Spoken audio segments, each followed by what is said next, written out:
বীরভূমে বিজেপি প্রার্থী দিলীপ ঘোষ তিনি প্রায় প্রত্যেকদিনই প্রচারে বেরিয়ে এমন কিছু বক্তব্য রাখছেন যার জেরে বিতর্ক তৈরি হচ্ছে। আজ তার মুখে খেলার হুঁশিয়ারি শোনা গেল। ভোটারকে আশ্বস্ত করতে গিয়েছিলেন, কিন্তু ভোটারকে আশ্বস্ত করতে গিয়ে চড়া সুর শোনা গেল দিলীপ ঘোষের গলায়।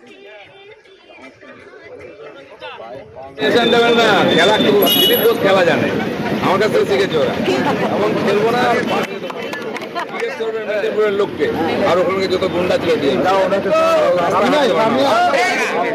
ভোট দেওয়ান বেরিয়ে বাড়ি থেকে।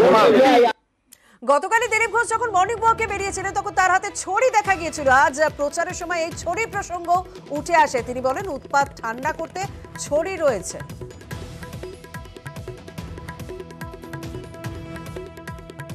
মনে হয় না বর্তমানে এরকম উৎপাতের লোক আছে, আর থাকলে তাদের ঠান্ডা করার অন্য রাস্তা আমাদের আছে। তো সকালবেলা আমাকে একজন হাতে স্টিক দিল, আমি ঘুরছিলাম, সেটা আমার গাড়িতে আছে, দরকার হলে বার করবো। তবে তৃণমূল কংগ্রেসের বক্তব্য, প্রায় প্রত্যেক দিনই এমন কিছু বক্তব্য রাখেন দিলীপ ঘোষ যেগুলোর মাধ্যমে তিনি প্রচারের আলোয় ভেসে থাকার চেষ্টা করেন।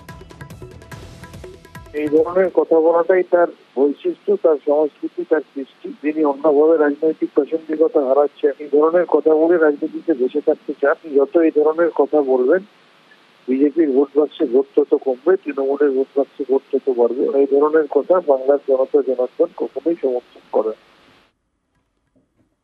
সিউড়িতে তৃণমূল কর্মীর একেবারে আজব শর্ত। কি শর্ত?